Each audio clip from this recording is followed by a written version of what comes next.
Hey guys, I'm going to show you how to fill out a FedEx application. Before we get started, make sure to use a computer or a laptop to complete the application because it won't let you submit through your phone or a tablet. The first step is to check your email. If you don't see it in your inbox, search for a contracted service provider because it may be in your spam folder. Once you open the email, follow the link below to begin the application. You'll need to create a password just in case you need to log back in if you get logged out. Make sure to select a security question and don't forget to provide the answer. Next thing, you'll need to enter the verification characters so you can continue to the next section. Make sure to thoroughly read through the ESignature consent form. After you're complete, select Yes to continue. Please click below to acknowledge that you have read and understand the background check disclosure. Thoroughly read through the additional disclosures, and once you're complete, click Next to head to the next section. If you are a California candidate, read through the state law disclosure and click Next to proceed. Carefully read through the background check authorization. Click Yes to accept the terms of this online profile. Here you'll need to enter in your first name, your last name, and the current address where you reside at. And don't forget to include your signature before you continue.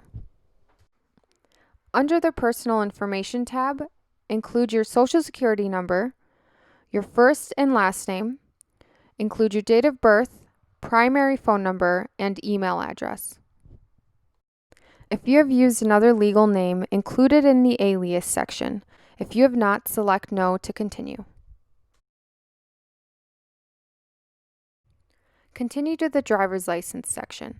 Here you'll be asked to include your driver's license number, the class, what license type it is, and any endorsements you may have. Please include the expiration date, the status of your driver's license, if it's valid or if it's expired, and make sure to answer the questions below.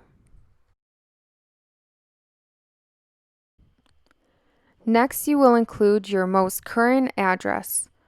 Once you have entered in that information, click Save and Continue.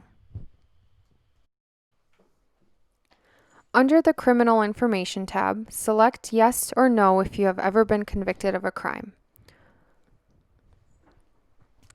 Next, you'll include your employment history. Please start by including your most current employer. If you are including any self-employed positions, do not select self-employed. Instead, select current employer or former employer if you no longer work for that company. If you are including Uber experience, make sure to enter Uber in the employer field and put down your current address in the Address 1 section. Under Job Position Details, include the position you held at that company. If you're including Uber experience, put down your name and phone number in the contact field. If you are not including Uber experience, put your supervisor's name in the contact field and put their phone number in the contact phone field. If this position included driving duties, please select Yes and answer the questions below before you continue. The next series of questions are yes or no. If you select Yes, please provide details below. Select Yes or No if you have had an accident within the last 3 years. Select Yes or No if you have had any traffic convictions within the last 3 years. Next, you'll need to select Yes or No if you have had any traffic violations within the last 12 months. List all traffic violations within the past 12 months, and please fill out the required fields below. Select Yes to certify before you save and continue. Select Yes or No to include any motor coach driving experience. Then click Save and Continue. List any previous or current experience driving a commercial vehicle. To continue, click Save. Next, include any truck driving certifications. If you do not have any, enter in none or not applicable in the fields below. Make sure you click Yes, I certify before you save and continue. Carefully read through the previous work history release. This will show you all of the driving experience you will be including in your application.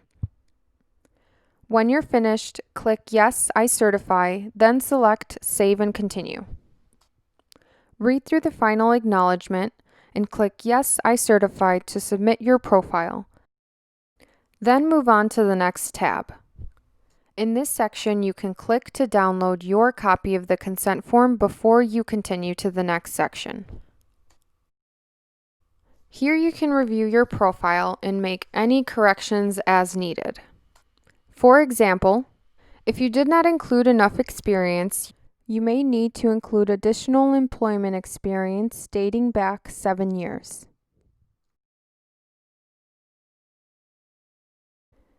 If you had to make any corrections, you'll need to head to the previous work history release tab to recertify before you save and continue.